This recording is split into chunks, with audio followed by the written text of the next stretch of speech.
오늘은 지난번 석탄기에 이어지는 페른기에 대해서 이야기를 해볼 건데요. 페른기, 단국류의 시대와 최악의 대멸종이라는 주제로 이야기를 해보겠습니다. 이 페른기에 대해서 정리를 하면 먼저 이름은 시베리아의 페름시 부근에서 이 페른기 당시에 지층이 잘 보존되어 있는 것을 보고 지질학자에 의해서 페른기라는 이름이 정해졌고요. 외래어다 보니까 페른기라고도 하고 여의의 페른기라고도 부릅니다. 이 당시 지층을 확인을 해보니 두 개의 층으로 되어 있기 때문에 다이아스기라는 이름을 따서 이첩기라고도 부르는 시기입니다. 시간적으로는 고생대의 마지막 기인 고생대 6기에 해당하며 3억 년 전부터 약 2억 5천만 년 전까지의 기간을 말하게 되죠. 이 페른기 당시 육상에서 주요했던 동물은 지금의 돼지 형태와 비슷하게 생긴 사지형 육상 동물인 단국류가 육상의 주요한 동물이었다, 이렇게 볼 수가 있습니다. 이래서 페른기를 단국류의 시대라고도 부르고 있습니다. 그럼 단국류에 대해서 알아봐야겠죠. 바닷속에 있던 어류가 육기 어류를 통해서 육상에 적응하였고, 이후 육상과 수중 생활을 모두 함께 할 수 있는 양서류로 진화를 하였다고 말씀을 드렸었죠. 이 양서류가 번식 활동마저도 육상에서 할 수 있도록 육지 생활에 적응하여서 나타난 것이 이 양막동물이고요. 이 양막동물이 다시 분류를 나누게 되면 무국류와 단국류, 이국류로 표현을 할 수가 있죠. 이렇게 양막동물의 분류는 머리 두개골뼈의 구멍인 측두창의 개수로 측두창이 없는 무국류, 측두창이 한 개인 단국류, 그리고 측두창이 두 개인 이국류로 분류를 한 것이죠. 이 양막동물들은 모두 양서류에서 진화 과정을 거쳤기 때문에 양서류와 비슷한 파충류의 형태로 외형은 비슷하지 않았을까, 이렇게 생각을 하고 있는데, 시간이 지날수록 각자 독창적인 진화 방식을 거쳐서 전혀 다른 모습으로 진화의 길을 걷게 되죠. 이것들을 살펴보게 되면 무국류의 후손으로 남아있는 대표적인 동물이 거북이이고요. 단국류의 후손이 포유류를 거쳐서 유인원류인 사람과 원숭이를 포함하여 개와 고양이, 그리고 바다로 돌아간 포유류인 고래 등이 이 단국류의 후손이 되겠습니다.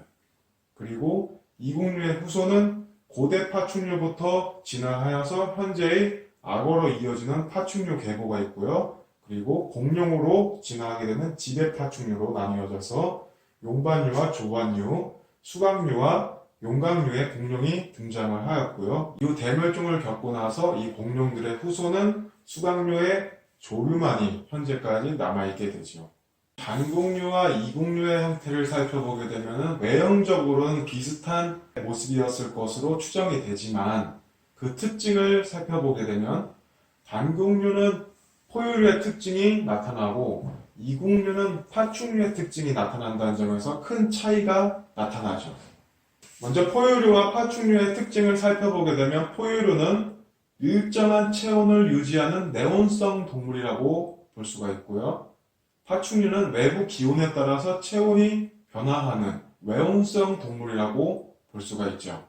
이 때문에 단국류도 열을 쫓아서 태양빛을 좋아하는 성격이 나타났고요. 이 태양빛을 통해서 흡수한 열로 체온을 높이고, 높은 체온을 통해서 소화를 돕고, 이렇게 소화 흡수된 에너지로 활발한 활동을 할 수가 있었다, 이런 특징을 갖고 있습니다.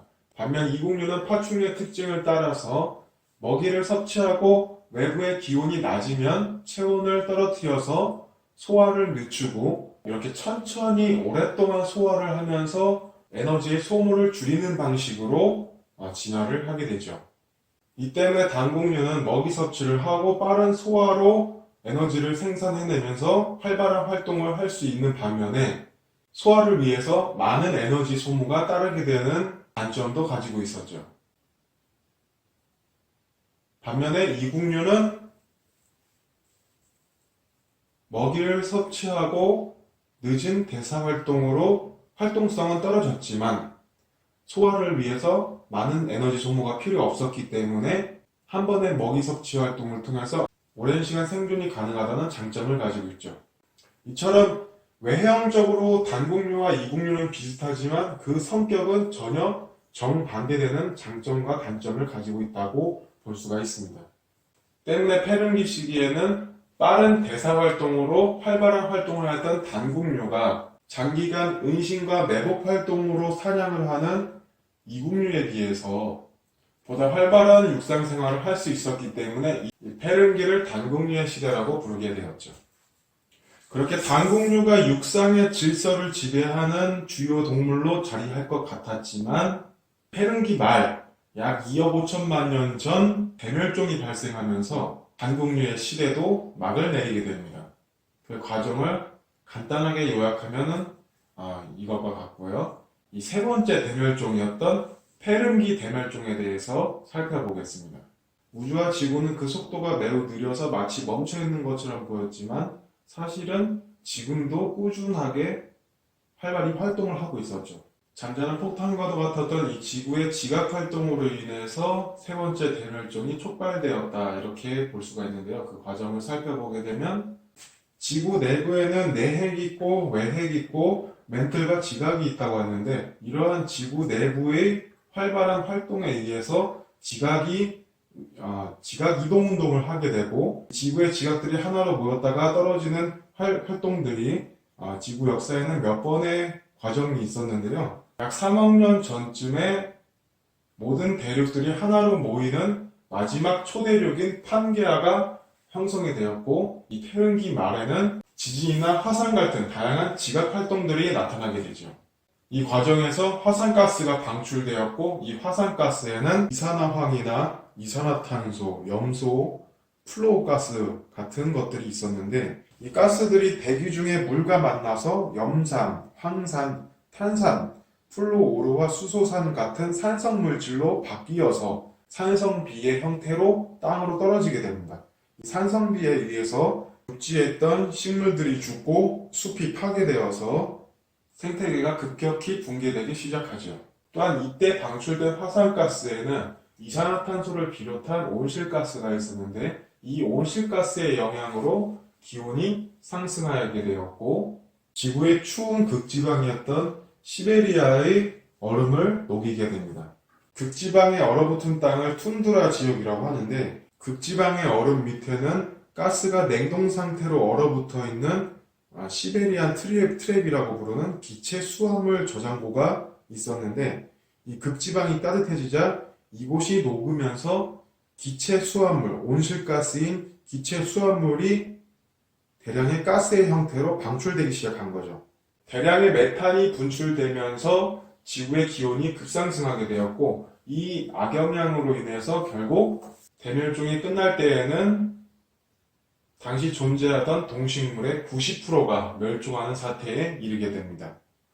이것이 역사상 최악의 대멸종이었던 페른기 대멸종이고 이것으로 인해서 고생대가 종말을 맞게 되죠. 보통의 대멸종이 있게 되면은 대멸종을 회복하기 위해서는 약 1000만 년의 시간이 필요하게 되는데 이 대멸종은 워낙에 최악의 사태였기 때문에 대멸종이 발생하기 전 당시에 다양한 동생물이 있었던 환경으로 회복하기 위해서는 이후 1억 년에 가까운 시간이 필요하게 되죠. 즉 이렇게 고생대의 종말을 맞게 되고 이후 중생대가 시작되었고 중생대의 트라이아스기와 쥐라기를 거쳐서 백악기에 이르게 되어 백악기 초기가 되게 되면은 그때에 비로소 멸종 전 당시였던 페른기와 같은 다양한 동생물의 종이 나타나게 되었다. 이렇게 볼 수가 있습니다. 자, 이렇게 길고 긴 고생대의 설명을 마치고 이후부터는 우리에게 조금 더 친숙한 공룡이 나타나는 중생대가 시작되게 되죠. 다음 시간에는 이 중생대의 첫 번째 기인 트라이아스기로 찾아뵙도록 하겠습니다.